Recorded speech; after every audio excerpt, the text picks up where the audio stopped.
It's time for Clubhouse Chatter. Here's Norm Ordez. All right, so here we are for the last show of the day, and I have with me former LA Dodger, Brooklyn Dodger, Mr. Carl Erskine. How are you doing today? Hey, Norm. Well, I'll tell you what, I hate to brag, but, since you asked me, I might brag. I'm feeling good, thanks. Good. So we've had you on. We've talked Jackie Robinson. Let's see. We've talked the Brooklyn Dodgers moved to LA. We talked about that, and we talked about how TV was brought into the game. And is there anything that you would like to talk about? Well, my station in life now, I've been out of baseball since 1960. So I'm really an ancient memory now, even if you can remember that far back. My era was mostly in New York. I was there 10 seasons, then I moved with the team to L.A. What I've observed over my lifetime in baseball was how the game on the field has stayed almost exactly the same. Been very little changes. I know the designated hitter is one of the more significant rule changes in baseball. But as far as the diamond itself, the technique on how you feel, how you hit, how you pitch, how you throw certain pitches, how you rotate the curveball, how you handle a glove, how you handle a bat, those fundamentals have basically stayed the same. And I can go back to spring training, even though I'm about to have my 89th birthday in December. But if I went back to spring training, I wouldn't be real uncomfortable talking to some of the pitchers about the technique of the four-seam fastball or the rotation of a overhand curveball, or an off-speed pitch, which I had a very good off-speed pitch. That's one of the things I like about my memory of baseball is it hasn't changed much on the field. Off the field, I watched day go to night baseball. I watched radio go to TV. I watched a train game, went to jet planes. I watched all white to integrated baseball. I watched East Coast to West Coast. All that happened in the decade from 47 to 57. And so my memories of baseball are good. I'm not like some old-timers who think the best days were past and we were better and we played the game for the love of the game and all that. That's a lot of hype. I like to think the game has sustained in all kinds of cultures, all different kinds of American cultures through these years. And we still watch with just awesome plays. Young athletes come up and fill the roles of these great old-timers, and baseball just keeps rolling along. And it's doing quite well. I'm really excited with some of the talent that is coming up. I mean, Mike Trout and Manny Machado, and I mean, baseball is in a very good place right now. Yeah, I'm very impressed with baseball. I'm the only real significant difference I see in pitching. They have altered the strike zone. They've lowered the strike zone in baseball, and I don't know all the reasons behind that, except if you want to just step back and say what baseball truly is, it's entertainment. Right. It's what people want to come and pay a ticket price and watch athletes perform. It's entertainment. I know it's competitive. I realize that, and I realize it's a traditional sport in America. But the game has to present itself so fans are interested in coming and paying the ticket price to see the game. And most fans like to see offense. They like to see runs scored, and I think the tweaking of the strike zone had something to do with better offense, more runs scored, and more offense. But pitchers pitchers, I've heard it said over time, are like Thomas Edison. They're always experimenting. They're always figuring out some other way to get the hitter out.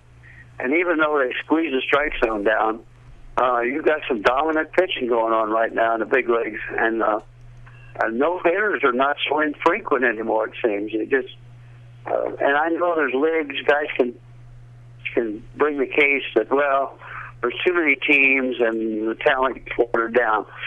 Yeah, that's a hard one to argue one way or the other.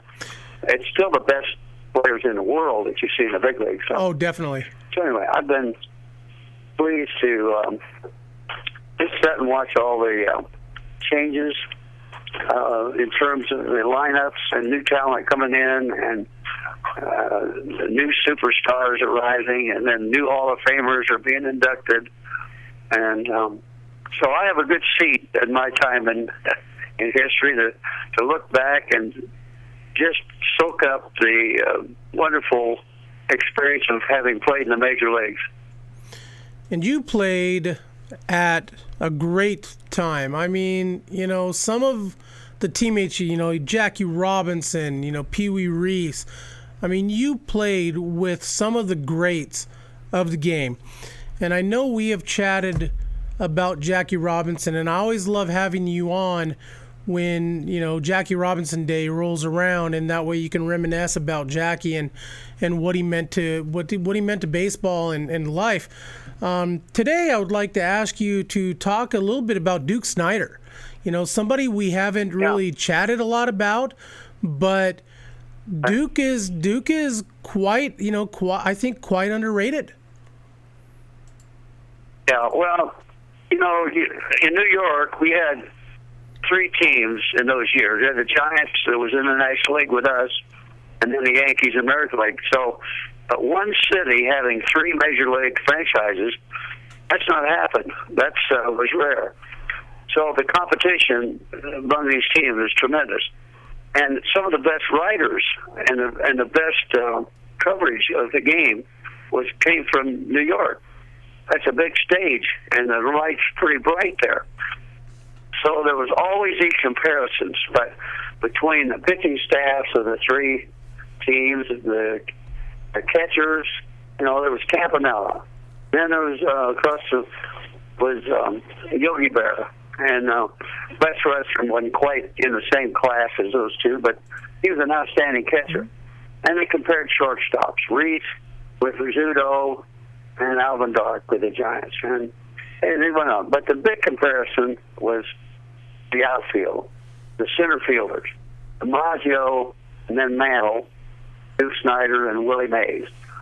And those were the greatest players. These were such talents.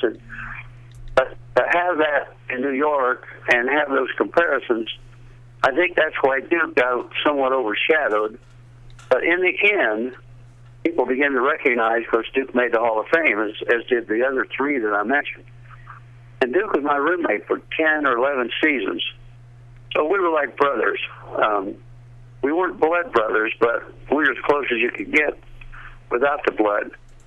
And Duke was a young guy. We were almost exactly the same age, just a couple months difference in our age. So we roomed together, and we really were good for each other, even though our personalities were quite different. Duke had trouble with the strike zone early. He struck out a lot on high fastballs. He couldn't judge just well, so the good pitchers were getting him out. So he had to work on that. I had to work on how to be a pitcher and not just a thrower. And so we kind of grew up together. Now our kids began to come at the same time. And so our wives were close friends. And to this day, my wife, Betty, and Duke's wife, Beverly, who lives in California, we live in Indiana, so we don't see each other much. But through the electronic media now, where we can email and we can do all these FaceTimes and you name it. They're still swapping recipes, still talking about their kids. So it was a rich experience for Duke and I to play together and remain friends until Duke passed away a couple years ago. What kind of man was Duke Snider? Duke and I were pretty much alike. We were pretty average high school kids. We made every team we went out for, but I don't think Duke or either one ever made the honor roll. But we came from modest backgrounds, our home life, good, hard-working families. Duke grew up in Compton, California. I grew up in Anderson, Indiana. But I met Duke in spring training. My first year in spring training was 1947. And Mr. Rickey had this huge camp in Vero Beach, Florida, called Dodgertown. Mm-hmm. And he had almost 800 players under contract. They weren't always all there at once, but there was 300 or 400 players there at any one time. And you had so much competition to beat out. It was amazing. So they used to divide us up on teams and give us color. Like a blue team would have blue numbers, a red team had red numbers, yellow team. I was on the yellow team. And we played kind of an inter-squad game one day. We played against the blue team. And I pitched. I didn't know anybody on the team I was on or the team I pitched against.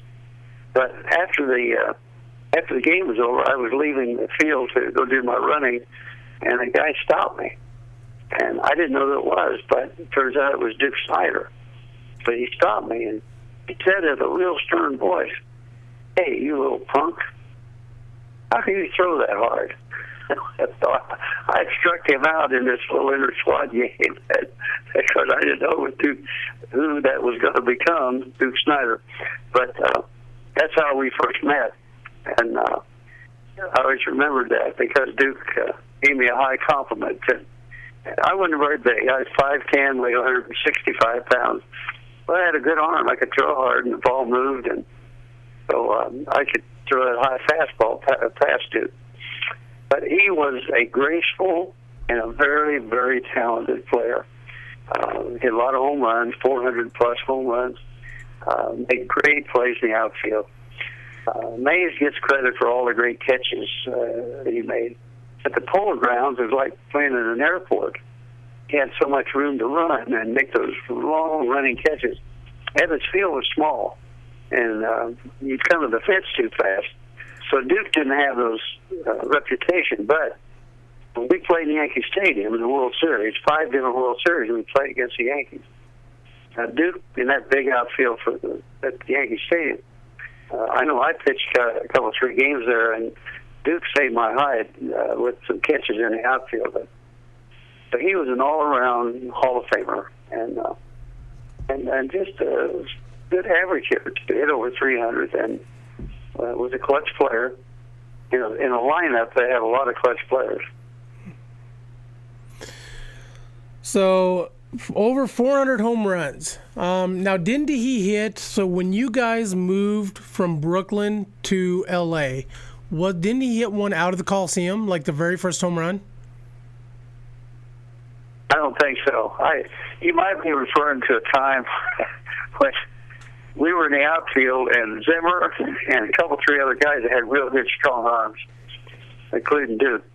They were looking at the Coliseum, and they were looking at these 70-some rows of seats that went up. There was no upper deck or anything in the Coliseum. So they were saying, I wonder if can anybody throw one out of the Coliseum? And so they started throwing to see if they could throw a baseball clear out over the top of the Coliseum. Well, Duke could do it, but lo and behold, he hurt his shoulder.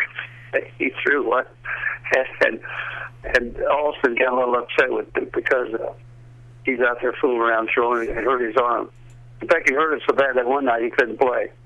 But, no, Duke hit a lot of home runs around the league. Most unusual in Cincinnati, the old ballpark there, Sportsman's Park. One night, Duke hit a line drive home run and hit the clock in right center field, and it knocked out the letters L-O-N-G on Longines or watch. He hit the clock and knocked out those letters. The next night, he hits another home run, hits the clock a second night in a row. That was a percentage that you couldn't imagine. Right. But Longines gave he and his wife a couple nice watches to hit those 2 home runs. So I know we've chatted about the Dodgers and Giants rivalry, and I don't know. I think it meant more back in the day. I mean, there are some people, Dodger fans, that hate the Giants, and there's some Giant fans that hate the Dodgers. But you told me a story about when you first retired and that you went back to Anderson and you took a coaching job at the local university there. Do you want to retell that story for us about on the colors? Well, I didn't. I went to school to just get some accounting and a few things, try to get myself straightened up so I can make a living after my baseball days. But they didn't have a baseball coach. He had moved to another job, and so they asked me if I would be an interim coach for 1 year till I searched and found another coach.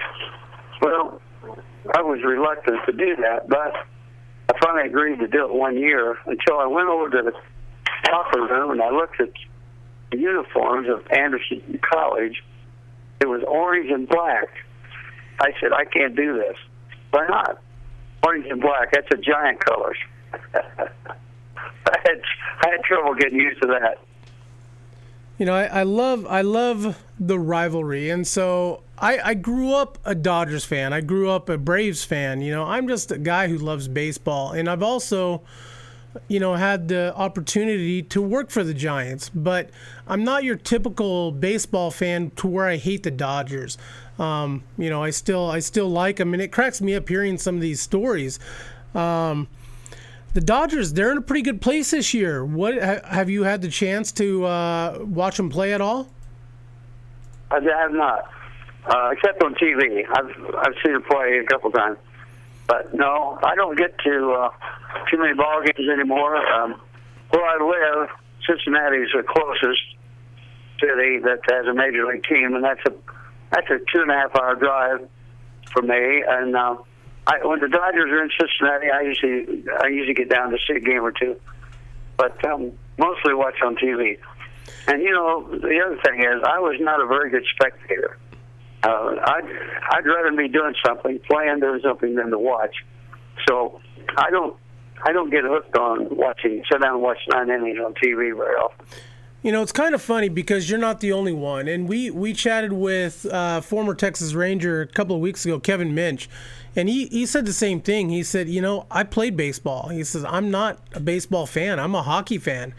And so he doesn't watch baseball. Right. And I've got a good buddy, Bill LeSueur, Frenchie. He's a massage therapist, and he worked with the Dodgers and a couple of other teams. And he's the same way. Baseball is his job.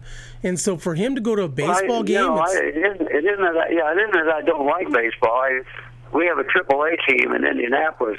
I live about 30 miles from Indianapolis, and I do go there and watch a few ball games because I enjoy watching the games. And everybody wants me to compare baseball today and in my day, and that's really a hard thing to do. But I think one of the things I think is better than my day, defense. Mm-hmm. I see some of the most unbelievable plays on defense, especially infield plays where guys are making diving stops, and then they've got to get rid of the ball some way, laying down, halfway rolled over, and they'll get that ball to second base for a force play or something. But I just think defense. I know gloves are probably better, maybe bigger. Infields maybe are more consistent. Maybe all that plays into it, but I think defense today is just remarkable. And I saw some of the greatest defense you could watch, but because the Dodgers had a great defensive team. Right. But I watch today, and I see pitching. I watch how the pitchers set the hitters up. There's not too much different. Trying to keep the hitter off balance, try to spot the ball where he can't get good wood on it, and some of those things are the same.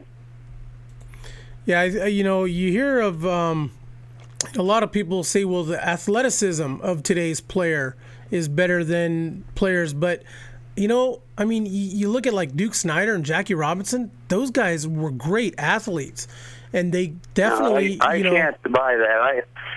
This is good hot stove way debate, but I think a guy like Henry Aaron, as an example, Stan Musial. If you brought them in the lab today, they'd hit. Oh, absolutely. They'd hit any pitchers.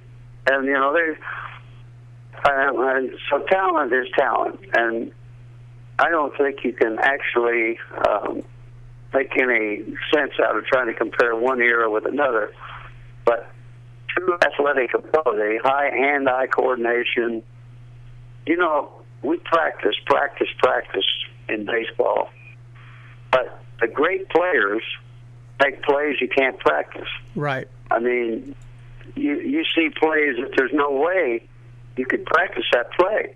And yet, when it comes up, guys with these unreal hand-eye coordinations, muscle tone, good conditioning, all that plays in it, they make plays that you couldn't possibly practice. So I don't think that you can say that ability, talent, was better in some particular era than it is today. People like to argue that there's so many teams now that naturally there's so many players needed to fill the rosters that maybe the talent level is not as high. I don't think that's a good argument. These players are the best in the world. Oh, definitely. Absolutely. They're the best you can find.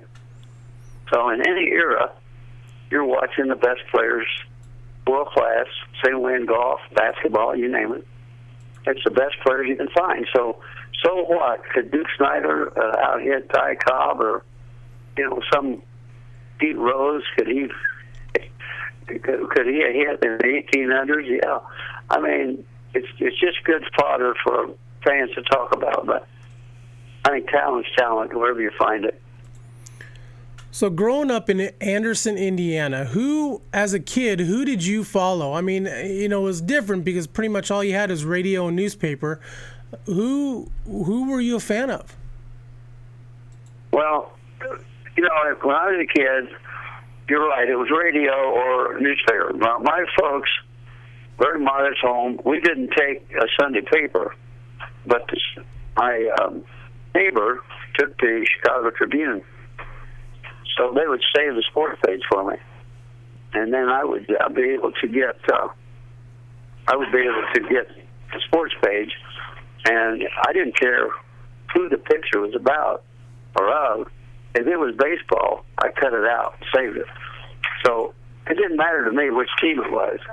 If it was a big league player, that was my hobby to cut that picture out and put it in a scrapbook. Babe Ruth was the biggest name in baseball in my growing up years. And the Yankees, the 27 Yankees, I was born in 1926. So in the 20s and 30s, then my heroes, I guess, names were coming from the Yankees mostly. But it didn't matter to me. We'd go to Cincinnati to see a ball game when I was 10 or 12 years old. My dad would always get there real early, and so we were there as the players would arrive. And I'd stand by the gate, and as the players would come by, they dressed in nice suits going into the ballpark. They'd stop, and I'd ask them to sign my autograph when I was 12 years old. Well, about 10 years later, I'm a player walking through that gate. So now here I am, a player now, and kids are still there. And so I'm signing autographs. And just remembering, it wasn't that long ago, I was a kid standing there myself. Wow. So your major league career, your baseball career, what was the biggest thing you took away from your major league career? Say that again. I'm not hearing you real well. The question was, during your major league career, so what was the biggest thing that you took away from your major league career? Well, I think, let's just skip any given day, any given game, any given performance. I think what I have taken myself away from the game was that I played at a level that is very rare. And I was so fortunate that I was selected by Mr. Rickey and put on a team surrounded by all these Hall of Famers and got to spend my career. I played my whole 12 seasons in the big leagues with the Dodgers, and I'm in Brooklyn, two in L.A., and I got to be there and witness the Jackie Robinson historic 9 seasons I played with Jackie. I got to pitch to Roy Campanella, one of the greatest all-time catchers. And I must have pitched 1,000, 1,200 innings to Roy. My teammate, Gil Hodges, was from Indiana. He and I shared that on the Brooklyn team, both being from Indiana. And when he'd have a home run, well, I'd come in to pitch. Our organist, Gladys Gooding, would play back home in Indiana. So that song got played almost as much as the national anthem in Brooklyn. So I just soak up these wonderful feelings and memories. And then I think I am very grateful. When I get up in the morning, I have a sense of gratitude for all that's happened, all that was my pleasure to be a part of. And it's not the scores, it's not the certain games, but it was the experience of having Mr. Rickey select me, put me in that lineup, and now to just sit back and I get a lot of mail. I answer my mail, so I get more mail. But people write to me about the Dodger team, and it's such an honor to write back and tell them what Jackie was like, or what Pee Wee Reese was like, or what Mr. Rickey was like. And Tommy Lasorda and I were teammates in the minors. He and I served our time together in the minor league. And I've been so proud of Tommy, because he didn't make it as a pitcher in the big leagues, but he made it as one of the most outstanding managers ever to manage. And he's still in the front office with the Dodgers. Tommy's only a couple years younger than me. So that's a long answer, Norm, but I'm just filled with gratitude. Once again, Mr. Carl Erskine. Carl, it's always a pleasure to talk to you. Every time I speak to you, you know, we get a baseball history lesson, and I love it. And, you know, Lord willing, you know, come Jackie Robinson Day, you know, we'll be able to hopefully chat with you again and, you know, kind of go back in time machine and talk about Jackie again. And once again, my pleasure. You know, Rachel's still living. I correspond with Rachel, his widow. Right. And she's a beautiful lady, a very classy lady. She's in her early 90s. But those were fantastic memories for me to play with Jackie. So the one thing that I've taken from baseball, and, you know, baseball's a great game. No matter what era it was from, and you're absolutely right about trying to compare players. You know, I get bit into that, you know, from time to time, but it's just crazy. I mean, it's baseball is the greatest game ever played, and you know, baseball is in a great place right now. I think we got some good young players coming up. You know, the Dodgers are playing well. The Royals are on top of their division. You know, like I said, baseball is a great place, and it is. I'm having a blast, you know, talking with it and sharing my passion with others. And it's because of people like you. You know, the connection back to yesteryear. And, you know, that's greatly appreciated. Well, I'm just appreciate your call and chat with you about baseball. My teammates many of them are gone. There's only 5 of us left off of the 1955 roster who won the World Series against the Yankees. There's just 5 of us still living. So I have lost my teammates, most of them. But in a way, I haven't lost them at all, because people like you who bring up the games, talk about the history, Luke Snyder, Jack, Pee Wee, Gil Hodges, Campanella, Carl Furillo, it all seems so alive to me. Well, that's because they are alive, you know, and they're alive because of people like you and, you know, and people like me who bring them back. And, you know, and that's the beauty of hosting this show and being a baseball fan. And once again, thank you for coming on the show, and we'll be chatting with you again soon. It was my pleasure, Norm, and hope we can chat again sometime. Most definitely. We'll be in touch. Take care. Bye-bye. All right, thank you. Once again, Mr. Carl Erskine, man, every time he comes on, it's a history lesson. It just, how can he not get goosebumps? It's awesome. It really is. I mean, I try to like focus in and I try to see it from his eyes. I know it's hard, but I look back and I just can imagine what it's like. I mean, it's probably totally wrong, but man, I mean, can you imagine? I mean, guys trying to throw the balls out of the Coliseum, and trying to picture that. It's just remember, it's still a game, and I think they still do some of that now, but there's a lot less than it used to be, probably. Oh, absolutely, more money. So I'm Norm. That is producer Brian. We are Clubhouse Chatter. Man, I really love doing this show and talking baseball. And I mean, look at what we've talked to today. I mean, Fritz Peterson, 20-game winner for the New York Yankees. Man, Carl Erskine, Fred Clare, Jeff from Charlotte Blue Hornets. I mean, guys just play the game because they love it. And we are sponsored by baseballism.com. Check them out. Hey, they got some great stuff. Tell them Norm and Brian sent you. And check them out. Baseballism.com. Baseballdudes.com. Chris Gazelle up in Vancouver, Washington. To be the best, you must train like the best. Base by Pros, building an athlete sports education. Basebypros.com. Check them out. Mitch Canham, $50 gets you like a year subscription, and you get to pick your pros to get some teaching tools from. And finally, Mark Canham, MDM Designs. Check him out. He does great work on shirts, hats, and whatever you need. We stream live every week on yamhilltoday.com. And you could sponsor the show, normbo18@gmail.com. Email me, ask me how, and let's work something out. What are you laughing at, Brian? I just want to make sure you say hi to all our friends on Meerkat, too. Oh, yeah. So hey, we're streaming live on Meerkat.